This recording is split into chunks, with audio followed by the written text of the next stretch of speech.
Hey everybody, I'm Graham Boyd, Xbox Live's AC Bongos, and one of the things I'm most excited about the Xbox One is this incredible new Xbox One controller. So I came here to the Xbox Design Studio to speak to someone who can tell me all about it. It's Quinton Morris. How are you, Quinton? I'm doing really well. Good. Tell me about your role on the Xbox One controller. So I'm a senior product designer with the Xbox design team, and I was the lead on the Xbox One controller project. Excellent. So just the man to talk to. I want to talk to you about three things, right? Precision, comfort, and realism.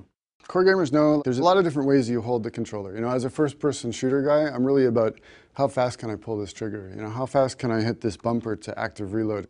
Having those experiences, you understand kind of what's important to a core gamer and what's really going to influence their gameplay.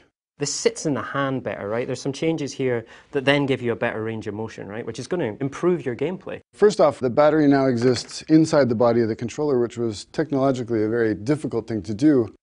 You can see this U-shaped PCB is designed to really fit around that battery. And PCB stands for? Printed circuit board. Of course, I knew that. I just wanted to make sure everyone else did. Moving the battery inside really enabled thinning out this section of the body. And doing that opened up the possibility to create this really great grip surface that exists here. So that means that you can now grip it with a lot less effort and grip it into the top of your hand. That leaves this whole thumb joint totally free to access the controls. So you're going to be able to get around the controls way faster than you ever have before. So if you're playing 8-10 hour sessions of whatever game, you'll just be able to play better and focus more on what's happening in the game as opposed to how you're controlling it. Tell us about how the Xbox One controller interacts with Kinect. We've added some IR LEDs to the controller. You just press the bind button on the controller while you're sitting on your couch in view of Kinect, and the controller will just connect. So if I'm playing FIFA with my mates, we're passing the controller around between games, Kinect is automatically going to know that that controller's been passed, who's holding the controller, as well as which controller. Yeah, so you can get in and focus on playing the game and enjoying your time with your friends. Real hardcore FPS players, they love wired controllers, right? That's all they play with. You can connect this with USB to the Xbox One and it instantly becomes a wired controller. Right. This is new. This is something we haven't done before, but as soon as you plug it in, all the data will be sent over the cable. So you're getting now a wired and wireless controller in one. Tell us about some of the changes you've made to make sure that it feels more comfortable. We reduced the spacing just a little bit between the ABXY as well as on the bumper and trigger to really make it quicker to get around. Using this controller, without changing the way you game, you'll be a faster, better gamer.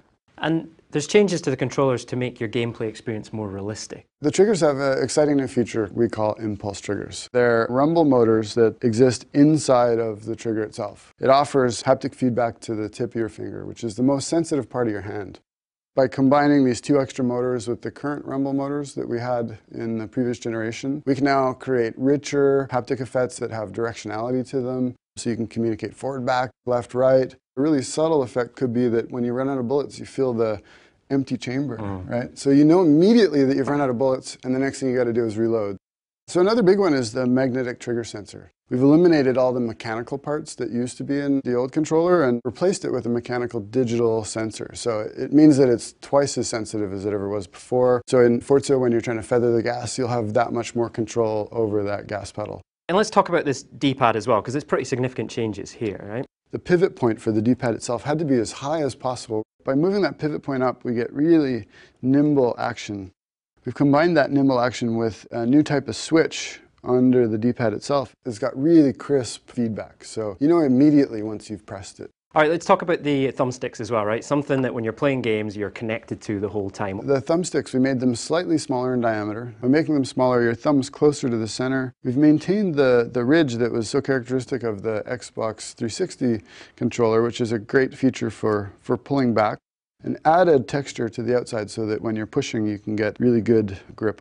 So the other improvement that we made was we were able to dramatically reduce the dead zone in the stick itself. By reducing the dead zone, we've increased accuracy and precision dramatically. One of the things I've heard from gamers that I speak to is that they love the Xbox 360 controller so much. Right? They're a little bit worried that this is going to be slightly different. We've been working on this for 2 years, and our main goal was to make sure that the Xbox One controller was familiar. And we talk about the 40 improvements, and most of those are fairly small things. When you pick it up, it doesn't feel like a totally different controller. It feels like a better controller. Our design team is 30 people, and that includes human factors, ergonomists. Everybody plays games. All the people we recruited for all the studies are either just regular gamers or, competitive gamers or people that have just been playing games for decades. I mean, this was designed for gamers by gamers. Great. Well, Quentin, thank you so much for your time. Yeah. I think we've talked about it enough, though, right? I want to get my hands on this controller and actually play some games. Yeah, let's do it.